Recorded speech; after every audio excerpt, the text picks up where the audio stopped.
Doctor, buenos días, ya puede iniciar. Listo, Joa, muchas gracias. Joa, ¿me escuchan bien? Sí, doctor. Bueno, muy buenos días para todos. Vamos a dar inicio a esta reunión. Eh, para hoy me corresponde presentar la reunión del Ateneo, una reunión que se presenta más o menos una vez al año por parte de cada uno de los profesores del departamento. Generalmente presento temas específicos de alguna cosa nueva en medicina, pero para hoy quise traer estas reflexiones sobre, sobre lo que significa ser médico, básicamente. Y quizás esto surge cuando mi hijo, que tiene 15 años, me dice que quiere ser médico. Y entonces uno como que pasa inadvertido por la vida, estudiando mucho y ejerciendo la profesión, pero ya cuando lo toca de cerca, una persona que quiere empezar el proceso y es el hijo de uno, entonces además de lo que es el ejercicio profesional nuestro de cada día que les voy a mostrar, surgen también estas inquietudes. ¿A qué se va a enfrentar este muchacho? Lo primero que tengo que decirle y recordar es que el proceso académico puede tardar entre 10 y 15 años. Y eso hay que decírselo porque además implica un esfuerzo personal, familiar, económico gigantesco. Eso es un médico.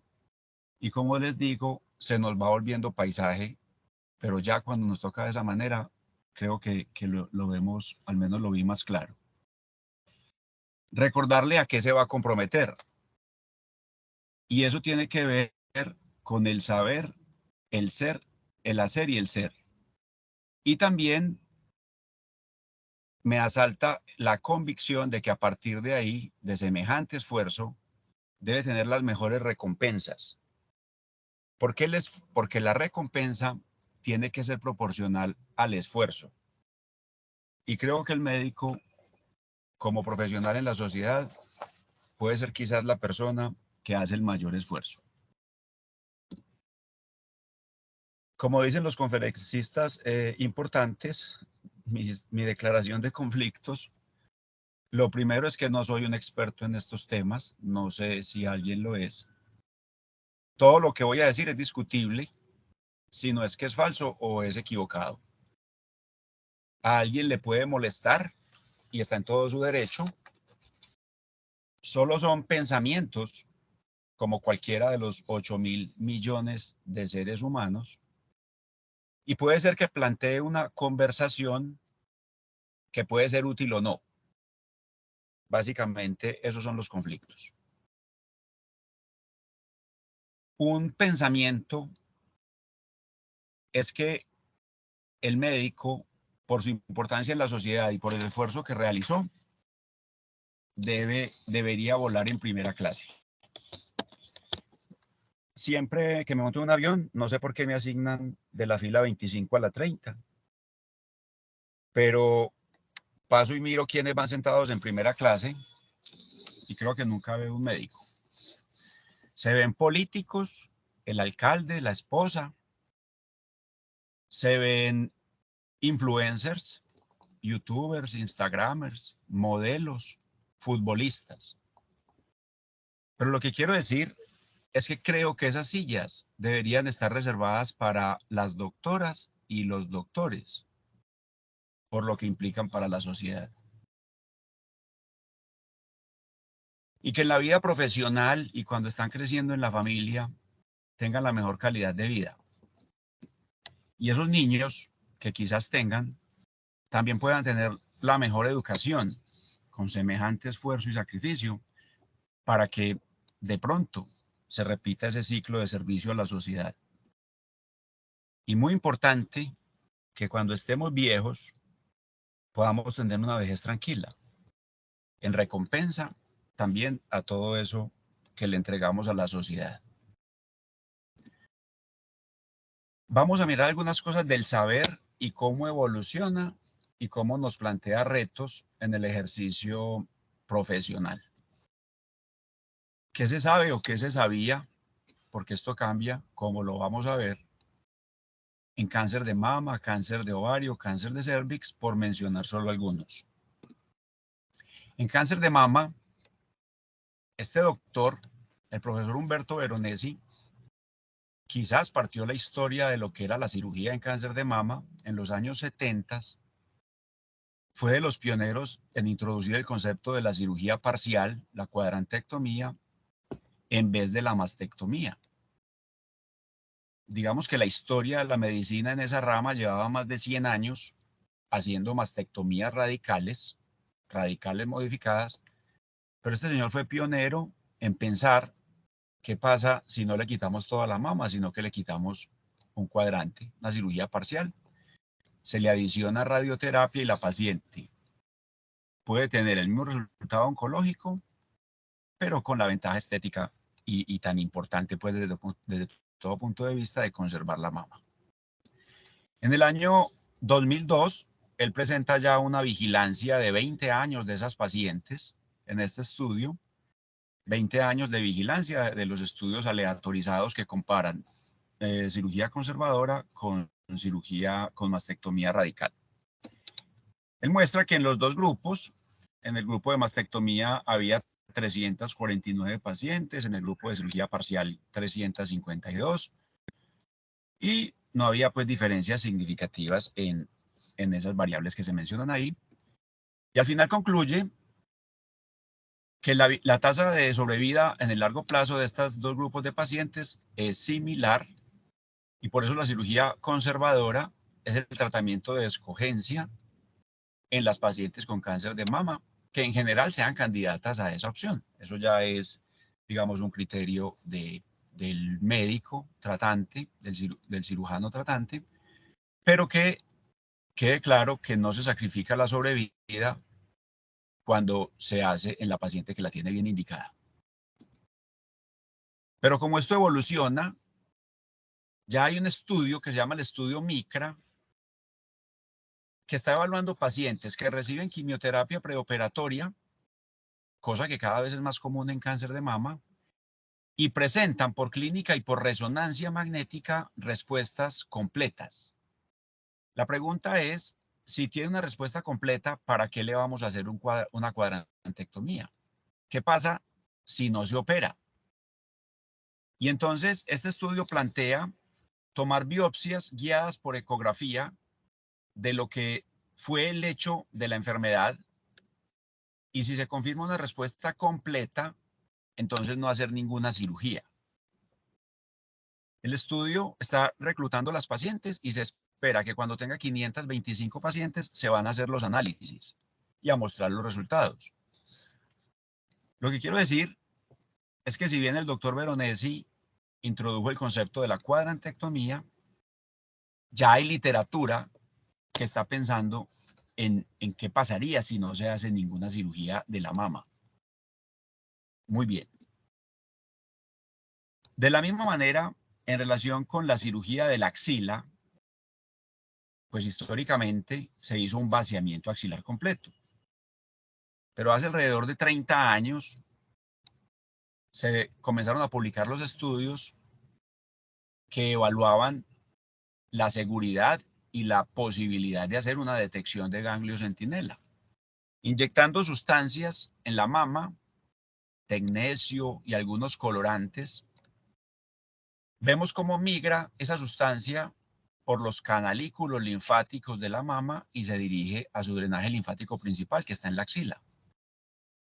Y si encontramos el primer ganglio de la axila, el que captó las sustancias, llámese tecnecio o algún colorante, como en este caso un colorante azul, y si estudiamos ese primer ganglio, el centinela, y no tiene metástasis, pues no hay que hacer vaciamiento axilar. Tremenda evolución en reducir la morbilidad de las cirugías. Esa historia se empieza a escribir hace aproximadamente 30 años. Este doctor, el doctor Armando Guiliano, en la Universidad de California, él era fellow en esa época de cirugía oncológica y participó de los ensayos clínicos iniciales. Pero hacia el año 2010 nos presenta este artículo que es considerado en la literatura médica como una bomba, porque básicamente lo que va a retar es que aunque el ganglio centinela salga positivo, no se haga un vaciamiento axilar. Es difícil de entender cómo a una paciente que se le detecta el ganglio centinela y tiene metástasis, no se le fuera a hacer un vaciamiento axilar. Él propone ese estudio, reúne 445 pacientes para el brazo de centinela más linfadenectomía y compararlas con otras 446 en el brazo de centinela solo, sin linfadenectomía. Pues estas pacientes son pacientes muy seleccionadas, básicamente, y la característica más importante es que se van a someter a una cirugía parcial, a una cuadrantectomía, y que por lo tanto van a ser irradiadas en la mama y en la axila. Este concepto no aplica para pacientes que sean llevadas a mastectomía completa. Y otros criterios de inclusión, obviamente, pero básicamente lo que más reta en el estudio es considerar pacientes que aunque tengan ganglio centinela positivo, no se les va a hacer un vaciamiento axilar, básicamente pensando en que la radioterapia va a resolver el problema que esa axila pudiera tener. Lo que él demuestra con ese estudio, el Z0011, que ha sido controvertido, pero que yo creo que cada vez es más aceptado a nivel mundial, es que la sobrevida es similar en los dos grupos, tanto en las que se hicieron centinela con vaciamiento como en las que se dejó con centinela solo, así el centinela estuviera positivo. Y básicamente es un estudio de no inferioridad en relación con no hacer vaciamiento en aquellas pacientes que tengan centinela positivo, insisto, pacientes que fueron a cuadrantectomía y radioterapia. Pero posteriormente, en el año 2019, el doctor Guiliano presenta este artículo donde él analiza la evolución del concepto del ganglio centinela en cáncer de mama. Y lo único que les quiero traer son estas frases donde él dice que recibió muchos mails y cartas condenándolo por falta de ética y de juicio al plantear ese ensayo clínico. ¿Cómo no hacerle vaciamiento axilar a una paciente que tiene el centinela positivo? Pero él pensaba que la radioterapia a la que se iban a someter posteriormente esas pacientes resolvería ese problema. Llegó a pensar que podía estar equivocado y que el estudio no se debía hacer, seguro temía por la suerte de sus pacientes. Por tanta oposición tuvo dificultades en conseguir el número de pacientes. Por fortuna, menciona, los comités de ética y de su institución en California lo aprobaron y pudo continuar. El día que me dijeron que el estudio tenía que ser cerrado, se sintió frustrado y hasta uno de sus estudiantes le envió una carta de condolencias como que su vida profesional se terminaba ahí. Pero por fortuna, para él, para las pacientes, para toda la comunidad científica, se analizaron resultados en 891 pacientes y hoy en día, como les digo, se acepta como un estudio de no inferioridad y que en la paciente que va a cirugía parcial se le hace detección de ganglio centinela y aunque este salga positivo, se le puede omitir la linfadenectomía axilar siempre y cuando pues reúna todos los criterios de inclusión del estudio Z0011. Y más allá aún viene el estudio SOUND. Entonces teníamos vaciamiento axilar completo, luego ganglio centinela, pero el estudio SOUND, que es un estudio que se está haciendo en el Instituto Europeo de Oncología, instituto del cual fue fundador el profesor Humberto Veronesi, de quien ya les hablé, en Milán. Este estudio se consulta en la página de Clinical Trials y tiene este código de identificación. Y lo que está haciendo es buscando pacientes, como dice acá, un ensayo aleatorizado que compara la biopsia del ganglio centinela con no hacer cirugía de la axila en pacientes que tengan una evaluación preoperatoria normal. Y la evaluación consiste básicamente en una evaluación ecográfica de la axila. con o sin BACAF de algún ganglio sospechoso en la ecografía. Lo que plantea el estudio SOUND, que espera terminar o haber terminado en el 2021 de reclutar las pacientes, pero que todavía no están presentados los resultados, es quizás demostrar que las pacientes ni siquiera necesitan una detección de ganglio centinela, sino que con ecografía se puede juzgar con seguridad el estado de la axila. Aquí surgen entonces las preguntas: ¿será que la cirugía de la mama, que inició con mastectomía radical, después cuadrantectomía, y puede ser que el estudio MICRA diga que no hay que hacer nada, y que el estudio de la axila, que inició con vaciamiento axilar completo, luego con ganglio centinela, y que el estudio SOUND puede que no, que diga que no se necesita cirugía tampoco? Entonces la pregunta es si la cirugía de la mama va a desaparecer.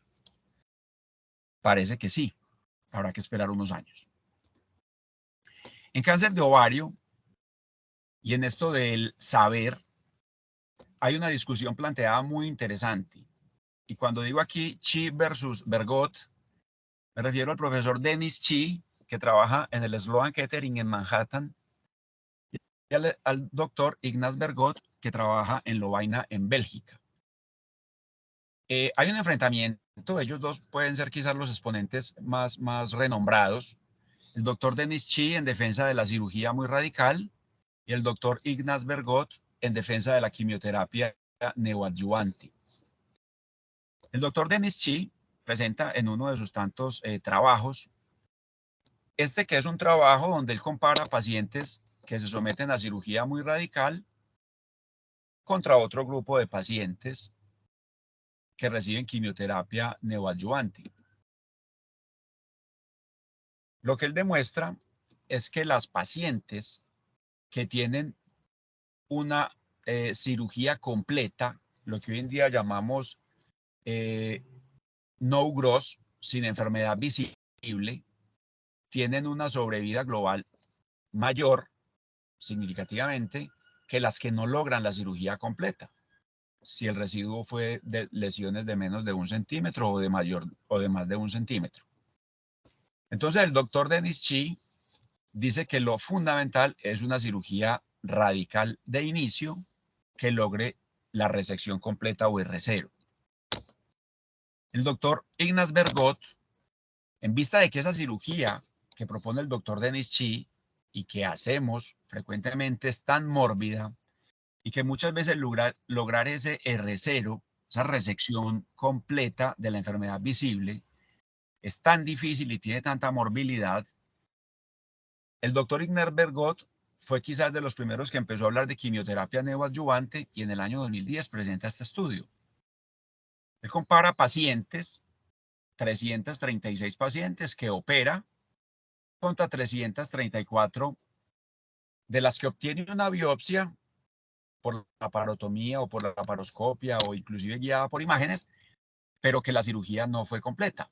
Y a esa les da quimioterapia preoperatoria o neoadyuvante y va a ver en el tiempo cómo se pueden comparar esos dos grupos, la que tuvo una cirugía completa de inicio o la que recibió quimioterapia neoadyuvante.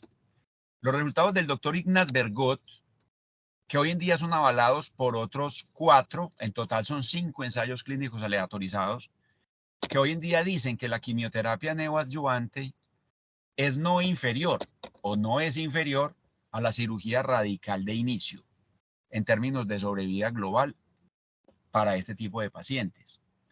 Y por eso, 5 ensayos aleatorizados en favor de la quimioterapia neoadyuvante inclinan la balanza a que hoy en día, cuando la cirugía completa va a ser muy mórbida, nos inclinemos por quimioterapia neoadyuvante y hacer una cirugía de intervalo que, como se muestra en esta gráfica, los desenlaces en el largo plazo van a ser similares. Pero para responder esta duda, se diseñó el estudio TRUST. El estudio TRUST, que es como el estudio de la verdad, pero básicamente el nombre viene de esta palabra, de estas palabras, Es un trial of radical upfront surgery in advanced ovarian cancer. Se esperan sus resultados para el año 2024. Lo que van a hacer es comparar pacientes que sean llevadas a cirugías completas R0 en instituciones muy seleccionadas por su alto nivel en cuanto a la calidad de la cirugía que se va a hacer y que logre el R0, comparándolo con pacientes que reciban 3 ciclos de quimioterapia neoadyuvante, luego se les haga una cirugía de intervalo que va a buscar obviamente también el R0 y luego terminar la quimioterapia. Como les digo, se espera que se terminen de reclutar las pacientes en el 2023 y que los resultados se puedan conocer a partir del 2024. Básicamente, la discusión entonces es si la cirugía muy radical, a pesar de toda su morbilidad que puede tener, o la quimioterapia neoadyuvante, que como lo demuestra toda esta literatura, ofrece resultados similares en sobrevida global de estas pacientes, pero claramente con menos morbilidad y con menos costos. Alguna literatura plantea que al ser esa cirugía de intervalo, después de 3 ciclos de quimioterapia, una cirugía menos complicada, las pacientes evolucionan mejor y resulta ser todo el proceso menos costoso, no solamente desde el punto de vista de las morbilidades, sino desde el punto de vista económico, y que se pueden ahorrar hasta $7,000 por cada paciente. Un tema de mucha discusión en el manejo del cáncer de ovario actualmente es lo que tiene que ver con quimioterapia intraperitoneal hipertérmica. La mayoría de la literatura científica actual dice que este tema no está resuelto y que no se debería hacer por fuera de ensayos clínicos, porque hay muchas dudas de si realmente va a mejorar la sobrevida en estas pacientes. Este estudio, uno de los clinical trials que está corriendo, reclutando pacientes, compara pacientes a las que se les hace la cirugía radical y la quimioterapia complementaria versus pacientes a las que se les hace esto, pero en la cirugía se les aplica HIPEC y luego reciben la quimioterapia. Este estudio, el estudio CHIPI, igual hay varios en curso, se espera que entregue los resultados en el 2028. Y como les digo, la mayoría de los autores dicen, esperemos esos resultados, no vaya a ser que los resultados sean negativos y que solamente estemos exponiendo a las pacientes a tremenda morbilidad que implica esto y a los costos tan altos que esto puede tener. Por mencionar un número, en pesos colombianos, esto puede valer entre 300 y 500 millones de pesos por paciente. Este estudio, básicamente un estudio aleatorizado, fase 3, que evalúa la quimioterapia intraperitoneal en pacientes con cáncer de ovario en 2 escenarios.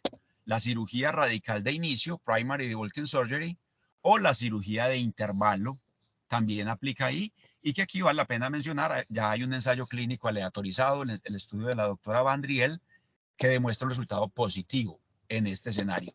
Sin embargo, y a pesar del estudio de la doctora Vandriel, digamos que la mayoría de los autores, por no decir todos, dicen a esto le falta tiempo y le faltan los desenlaces de estos ensayos aleatorizados más grandes. En el brazo experimental, entonces, ¿qué se hace? Son pacientes que les llevan a cirugía, ya sea primaria o de intervalo, que fueron las que recibieron quimioterapia neoadyuvante, más HIPEC en esa cirugía. Y en el HIPEC, ¿qué se hace? Se pone un medicamento, que aquí todavía hay dudas en la literatura, cuáles son los medicamentos que se van a usar. En este estudio en particular se usa cisplatino en la dosis que se menciona ahí, calentado a 40 grados centígrados por un periodo de 90 minutos. En general se dice que el procedimiento puede durar alrededor de 120 minutos. ¿Qué pasa? Y lo saben muy bien los anestesiólogos. Someter a una persona a un líquido en la cavidad peritoneal, que son más o menos 3 o 4 líquidos, a 40 o 42 grados centígrados, es una situación que descompensa la fisiología del organismo y que la puede exponer inclusive a una muerte intraoperatoria o en el posoperatorio inmediato por todo el tipo, digamos, de desregulación fisiológica que supone este procedimiento. Sin embargo, pues hay mucha literatura, la morbilidad digamos que es tolerable, lo que está pendiente por verse son los resultados en sobrevida.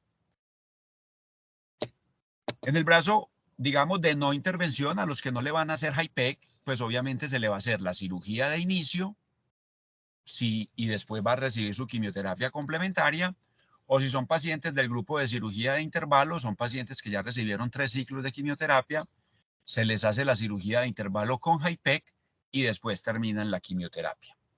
Como les digo, los resultados de estos estudios están para el 2026-2028 y la mayoría de los autores dicen esperemos esos resultados porque esto todavía está crudo. La pregunta entonces, en relación con ovario, sería lo que tiene que ver con el estudio TRUST o cirugía radical versus quimioneo. Eso está pendiente y esperemos que el estudio TRUST lo resuelva o qué dice. Y en relación con HIPEC, también ante tantas dudas, como que lo más recomendable es no hacer esto fuera de ensayos clínicos. En cuanto al hacer, como cirujano, me parece que el hacer en medicina, el saber hacer, es algo supremamente difícil y además supremamente peligroso. Entonces hacemos muchas cosas, bueno, para aprenderlas nos cuesta mucho, ese es el entrenamiento de la residencia y los demás programas de formación, por eso hablaba de que esos programas pueden durar hasta 15 años en la vida universitaria y el lucro cesante pues que implica esto al muchacho que empieza prácticamente adolescente y ya termina como una persona de más de 30 años postergando muchas otras cosas de su proyecto de vida. Pero bueno, en el hacer, y a eso, ese es el reto que asumimos en la profesión, miremos algunos aspectos en cáncer de cervix. En relación con la cirugía del cáncer de cervix, la histerectomía radical, esa cirugía se describió a principios del siglo pasado por el doctor Ernest Bertheim en Austria y es una cirugía supremamente mórbida. Cuando hacemos el fellow de ginecología oncológica, pues es como la cirugía que más nos apasiona por las disecciones, lo difícil que es hacerla, lo peligroso que es, etc. Más de 100 años haciendo esa cirugía por vía abierta y hace unos 20, 30 años tal vez se empezó en la literatura mundial a hablar de la cirugía por laparoscopia o robótica, lo que se conoce como cirugía mínimamente invasiva. El doctor Pedro Ramírez y nuestro amigo aquí en Medellín, el doctor René Pareja, trabajaron mucho este tema, escribieron mucho y se convirtieron en autoridades mundiales en lo que es la cirugía laparoscópica para el cáncer de cervix. Con digamos, un valor ético muy grande, que lo aplaudo mucho, se dieron a la tarea de hacer un ensayo aleatorizado comparando la cirugía abierta contra la cirugía mínimamente invasiva. Yo hubiera pensado antes del inicio de ese estudio que los resultados iban a ser similares y que la vía mínimamente invasiva iba a gozar de todas las ventajas que tiene. Sin embargo, en este valor ético que reconozco en este estudio, incluyen 312 pacientes por vía abierta y 319 por vía mínimamente invasiva, ya sea laparoscópica o robótica, pacientes pues muy similares en ambos grupos. Y los resultados, que fue la sorpresa que se llevaron, es que la proporción de pacientes vivas era mayor en el grupo de cirugía abierta. O sea que la cirugía mínimamente invasiva parece que sacrifica la sobrevida de esas pacientes. No nos explicamos por qué. Y en la tasa de muertes en general, hay más muertes en el grupo de cirugía mínimamente invasiva. Se mueren menos en la cirugía abierta, en lo que fue la vigilancia de estas pacientes. Lo mismo en las recurrencias. Hay más recurrencias en la cirugía mínimamente invasiva que en la cirugía abierta. No se sabe por qué. Hay hipótesis, teorías que pudieran explicar el por qué, Es difícil entenderlo, me parece a mí, porque creo que las dos cirugías, del punto de vista de la cantidad de tejido que se extrae y desde todos los aspectos, es similar como cirugía. Lo único es qué pasa con el colpotomizador, con el gas que se utiliza en la cirugía mínimamente invasiva, etcétera. Pero como les digo, no se tiene una respuesta. Y entonces hoy, básicamente, no se ve bien, podríamos decir que no se acepta que en cáncer de cervix, esto no aplica para endometrio, para ovario, para otros tipos de cánceres, es en cervix, que fue donde se hizo este estudio, no se acepta la cirugía mínimamente invasiva. Entonces, es cómo se hacen grandes esfuerzos por aprender a hacer, pero después nos toca hacer, digamos, a un lado ese entrenamiento, esa formación, porque ya en esa cirugía, o al menos en esa patología, no va más. Y cómo esto evoluciona, viene el estudio SHAPE. El estudio SHAPE, Clinical Trials, aquí está el código de identificación, espera entregar resultados en el año 2023. ¿Y qué están analizando? Comparando la histerectomía radical contra una histerectomía simple en pacientes con cáncer de cervix. A mí personalmente siempre me ha parecido que la histerectomía radical y que la radicalidad, que básicamente tiene que ver con la resección del parametrio y ver si en el parametrio hay enfermedad como un criterio de radioterapia complementaria, a mí siempre me pareció que ha sido exagerada, porque esa información de necesidad de radioterapia complementaria también la podemos tener sin tanta radicalidad, pienso yo. Sin embargo, estos autores, pues, como debe ser, no como uno piensa, elaboran un ensayo clínico aleatorizado y están comparando la cirugía muy radical contra una histerectomía simple. Vamos a ver qué sucede y puede ser que entonces la histerectomía radical desaparezca y nos quedemos con histerectomía simple. Y más aún, ¿qué pasa si se les hace solamente una conización? Si una paciente tiene un cáncer de cervix, ¿qué pasa si solo le quitamos el cuello? Ni siquiera una traquelectomía, una conización. La doctora Kathleen Smeller y también el doctor René Pareja, colega nuestro acá en Medellín y muy querido, participan de estos ensayos aleatorizados y entregan el estudio CONSERVE, que fue elaborado de la siguiente manera. Toman 100 pacientes con cáncer de cervix, son pacientes altamente específicas, muy seleccionadas. 44 se tratan solo con conización, 40 tienen conización seguida de histerectomía simple y 16 fueron pacientes que tuvieron una histerectomía simple por otra causa, miomatosis, hemorragias, alguna otra cosa, y que como hallazgo se encontró que tenían cáncer en el cervix y se incluyeron en el estudio. Lo que ellos observan es que hubo 5 pacientes con afectación ganglionar como un factor pronóstico tan importante en cáncer de cervix, que fueron 2 en el grupo de conización solamente y 2 y 3 en el grupo de conización seguida por histerectomía. No encontraron afectación ganglionar en esas pocas 16 pacientes que fueron a histerectomía simple por causa y que fue un hallazgo incidental lo del cáncer de cervix. En esta tabla ellos muestran características de esas 5 pacientes que tuvieron afectación ganglionar. Obviamente todas estas pacientes del estudio CONSERVE son pacientes con cáncer de cervix muy temprano, muy seleccionadas, que tienen interés en preservar la fertilidad para que se traten solamente con una conización. Y lo que ellos concluyen es que al parecer, dejando claro que a este estudio le falta tiempo de vigilancia, pacientes con cáncer de cervix altamente seleccionadas pueden ser tratadas adecuadamente con una conización. Si eso es así, entonces las preguntas que nos surgen en relación con este tema es, desde el doctor Ernest Bertheim, hace más de 100 años, 1913, está el artículo en el Journal de Ginecología americano, empezó la histerectomía radical abierta, luego fuimos a la laparoscópica, luego nos devolvimos a la abierta, pero el estudio SHAPE investiga si puede ser una histerectomía simple y el estudio CONSERVE y otros de ese estilo investigan si puede ser solo una conización. Habrá que esperar los resultados, pero el reto como médicos es estar atento a esto y poder ofrecer a las pacientes lo mejor que la literatura va mostrando. En relación con cáncer de ovario, sabemos muy bien del papel de la citorreducción completa, quimioterapia complementaria, quimioterapia neoadyuvante, etcétera, pero siempre hemos hecho linfadenectomías. La linfadenectomía en cáncer es un procedimiento clave, pero es muy mórbido y es muy peligroso. Entonces, la pregunta sería, ¿para qué hacer eso? Si eso sí es necesario. El estudio Lyon es un estudio que analiza el papel de la linfadenectomía en pacientes con cáncer de ovario avanzado.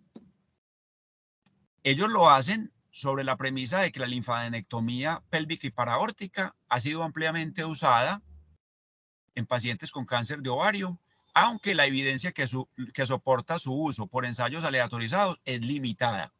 O sea, parece que muchas veces hacemos cosas y aprendemos a hacer cosas que no tienen el mejor soporte en la literatura. Sin embargo, en el estudio Lyon, que recluta 1.800 pacientes, pero que al final trabaja con 650, a 325 les hace la linfadenectomía y a 325 no se las hace. Y los resultados es que la sobrevida global y la sobrevida libre de enfermedad es similar en ambos grupos.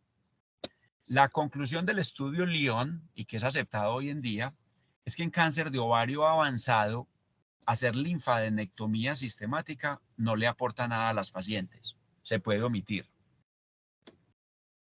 Pero viene en curso, en Clinical Trials, el estudio LOVE, que es como hacerse la misma pregunta, pero en pacientes con cáncer de ovario temprano. Linfadenectomía en cáncer de ovario temprano. Lo que están haciendo, y esperamos los resultados para el 2028, es tomar un grupo de pacientes, hacer una estadificación completa con o sin linfadenectomía pélvica. Este es el punto. Con o sin linfadenectomía pélvica.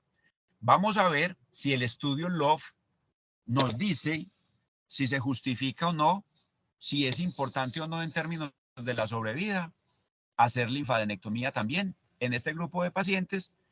Y no vaya a ser, como sucedió con el estudio Lyon en pacientes con cáncer avanzado, que tampoco es importante o que no afecta la sobrevida global. En el brazo experimental de no linfadenectomía, pues van a hacer una cirugía de estadificación completa sin linfadenectomía.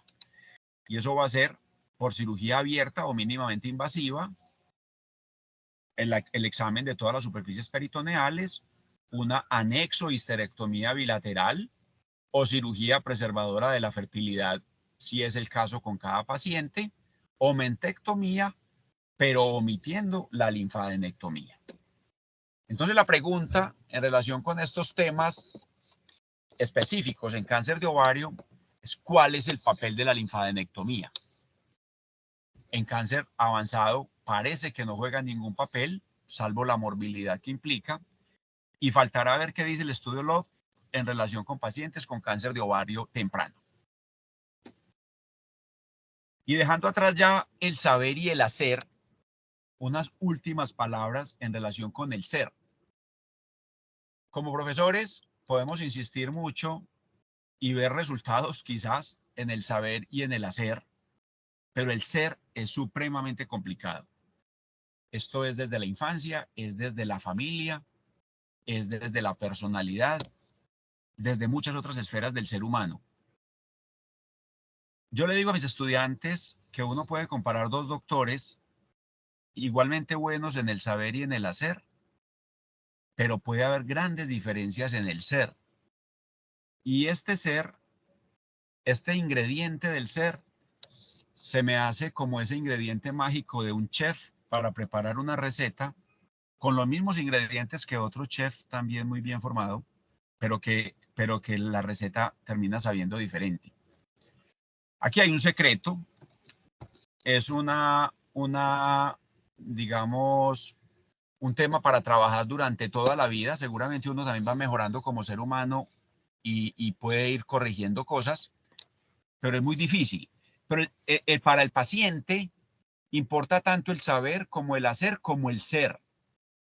Es más, cuando uno ve un paciente que viene por una segunda opinión o que ya fue visto por otro colega y de pronto le dice que no tuvo buena relación con el otro colega, y uno sabe que el otro colega es excelente en todos los aspectos, en el saber, en el hacer y en el ser, pero por cualquier razón no se conectó bien con este paciente. Es muy difícil, pero nos exigen la empatía, cómo abordamos a ese paciente también desde su sufrimiento, desde sus temores, pero no desde nuestra arrogancia y prepotencia. ¿Cuál es nuestra actitud con ese paciente? Aquí importa mucho también cómo nos relacionamos con los colegas y con las instituciones. Desafortunadamente, hay una frase que dice que médico come médico y nos gusta hablar mal de los colegas. Pues obviamente eso no lo debemos hacer nunca. No está bien, no habla bien de nosotros mismos y no somos jueces de nadie. En la presentación, yo quisiera decirle a mis estudiantes, pero sobre todo a mi hijo, si va a ser ojalá un gran doctor, que cuide mucho su presentación personal. Yo sé que el mundo ha cambiado mucho y hay un montón de asuntos de inclusión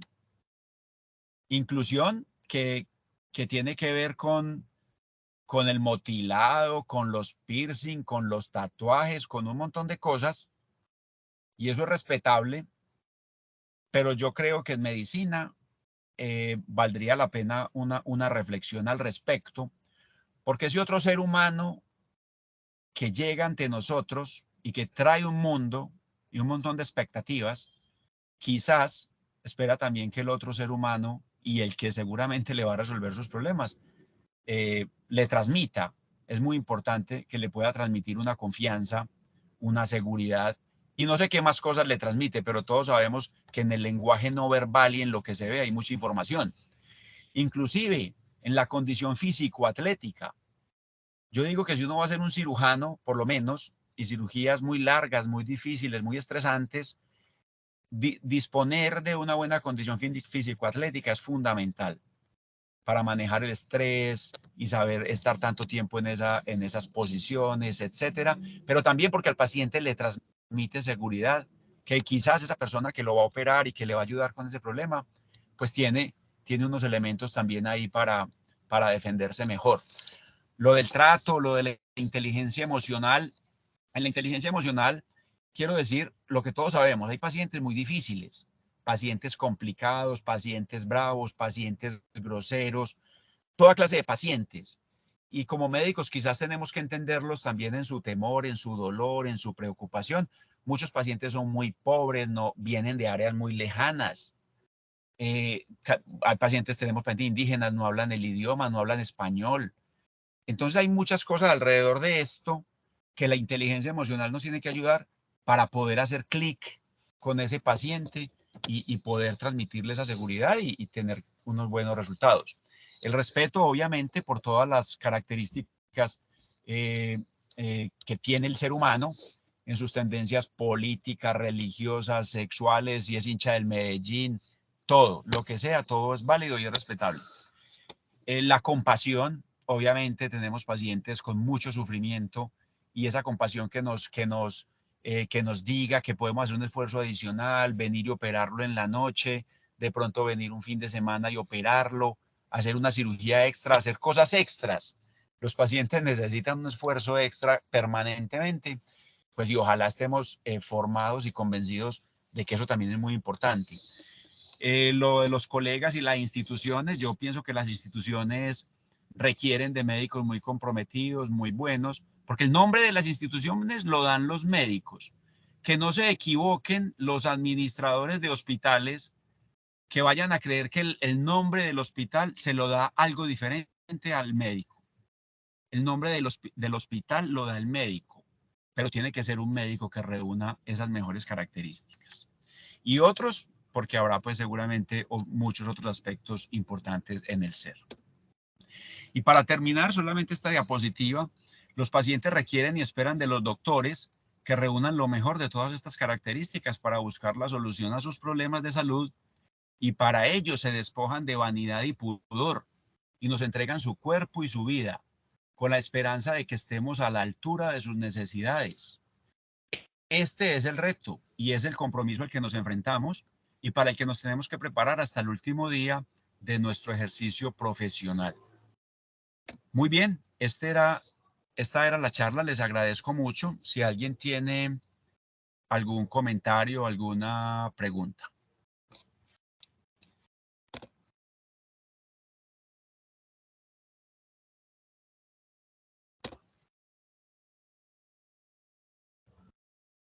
Hola, Germán. Buenos días. Aristizábal, lo que pasa es que creo que parezco como Mónica ahí en la pantalla. Aristi, contame. ¿Qué más bien? Pues muy buena tu charla porque sí y porque además, pues está de acuerdo con lo que yo también pienso. Seguramente lo has oído toda la vida. Y es que yo le digo a veces a los residentes que por ahí en 4 generaciones, eso es por ahí 100 años, la gente va a decir, es increíble, la gente la opera mal. Esa es como la frase que yo más uso. Pues no, totalmente de acuerdo. Yo solamente agregaría que incluso en cáncer de cervix te quedó faltando que probablemente no, pues si se hicieran las cosas como se deben hacer, en un futuro no va a existir. Es una enfermedad inmunoprevenible, o sea que ni siquiera tenemos que hablar de si tal cirugía o cual otra. Debería estar incluso ya desapareciendo. Y por eso el cáncer de cervix, el desarrollo de las investigaciones se hace en países pobres. Todos estos estudios que ha hecho René Pareja los ha podido hacer porque vive en un país como este. Y por eso nos reclutan para eso, porque en países más avanzados el cáncer de cervix casi ya no es un problema menor, pues puedo equivocarme. Y con respecto a la mama, completamente de acuerdo. Yo creo que con el mamotome, con las biopsias pequeñas, con las biopsias grandes, con prácticamente la cirugía de mama en este momento ya desapareció en los estadios tempranos. Ya en los estadios avanzados, pues por supuesto, otra vez de la mala atención médica, la mala servicios de salud, en fin. Completamente de acuerdo. Y además, para completar el comentario, esto se aplica también a la cirugía de todo tipo. En ginecología podemos decir, sin temor a mucho error, que la mitad de las histerectomías que se hacen en condiciones benignas son innecesarias. Y en estas instituciones grandes donde trabajamos, no hacemos sino devolver pacientes que vienen para histerectomías por indicaciones inadecuadas. Teniendo en cuenta, pues, lo que dijiste, la cirugía es lo más peligroso que hay. Y uno que trabaja durante tantos años en este tipo de estudios sabe las complicaciones, las muertes que ocurren cuando uno no espera, las complicaciones graves que uno no espera. Y le va quedando cada vez más clara a medida que se envejece que cuanto menos se opere mejor. De manera que me parece muy, muy bacano que lo hayas traído, me parece que estuvo muy bien desarrollado en el área de cáncer, pues, pero se debería extender a todas las áreas de atención quirúrgica. Muchas gracias. Gracias, Jorge, por tus palabras. Creo que el doctor Fabio Sánchez tiene la mano levantada. Sí, señor. Mi posición es la siguiente. Primero de todo, al doctor Germán, felicitaciones. Realmente es una diferencia entre la medicina que nos tocó nosotros ejercer y la medicina actual, que es la medicina basada en la evidencia. Anteriormente, pues realmente nuestros profesores nos enseñaban las prácticas clínicas y quirúrgicas que ellos tenían en ese momento. No sé si me están oyendo. ¿Me están oyendo? Sí, doctor, lo escuchamos. Bueno, entonces, a raíz del principio de la medicina basada en evidencia, ve uno que han habido muchos cambios y van a seguir habiendo muchos cambios. Pero eso es simplemente que la medicina ya pasó de ser un arte a ser una verdadera ciencia, en el cual tenemos que estar actualizados en esa presentación. Entonces, las 2 primeras partes que presentas, el hacer y el saber, me parece que son una base muy importante en la medicina basada en evidencia. Finalmente terminas con el ser, que es el personaje que está ante un paciente. Y yo creo que tenemos que rescatar la posición del médico. No es que seamos unos dioses, pero sí somos unas personas que somos ejemplo para el desarrollo de las ciencias de salud y las de ciencias sociales, y somos unos líderes. Entonces, nuestro comportamiento físico y mental es muy importante. Nosotros no podemos ver médicos con piercing, médicos pues sí los vamos a ver, pero yo creo que los vamos a seleccionar. Entonces, yo pienso que esta conferencia es una conferencia que está enseñando el comportamiento del médico desde el punto de vista de su preparación, de su acción y su presentación. Así que te felicito por esta presentación, sobre todo las dos primeras partes para mí fueron muy importantes porque resalta y le da importancia a la medicina basada en evidencia. Muchas gracias, Perdona, doctor. la medicina basada en las investigaciones, en la evidencia sí, en la evidencia sí. Sí, señor. Muchas gracias de Sí. todos modos. Gracias, doctor. Gracias por participar. No sé si alguien más tiene algún comentario. Germán, yo tengo un comentario. Luis Javier, ¿cómo estás? Muy bien. Pues como siempre, nos diste una excelente conferencia, especialmente relacionada con la parte técnico-científica, con toda la actualidad del cáncer de mama, del cáncer de ovario, del cáncer de cervix. Pero yo personalmente me quedé como en ascuas, o que me quedé esperando más en la última parte, pues que sería como el consejo para Pablo, que quiere ser médico. Ese ser médico, a esa última parte le dedicaste 5 o 10 minuticos. La mayoría de eso nos fue en la parte técnico-científica. Pero de todas maneras lo que dijiste es muy apropiado y seguramente le va a servir a Pablo para la toma de decisiones. Gracias. Gracias, Luis Javier, por tus palabras. Sí, lo que pasa es que esa última parte, digamos que se me hace muy complejo de hacerlo en extenso en una reunión de estas. Daría pie inclusive pues a reuniones de todo el departamento y de la facultad, ¿cierto? Donde uno quiera a estos muchachos ya tan grandes como nos llegan como seres humanos de unos 20 años o más, ¿qué tanto podemos trabajar ahí? Pero básicamente, y entiendo tu observación, es porque creo que es muy extenso, nos alargaríamos mucho y por eso pues hice más énfasis en lo otro, pero como digo, ese ser me parece el ingrediente mágico de ese chef que va a preparar su mejor receta.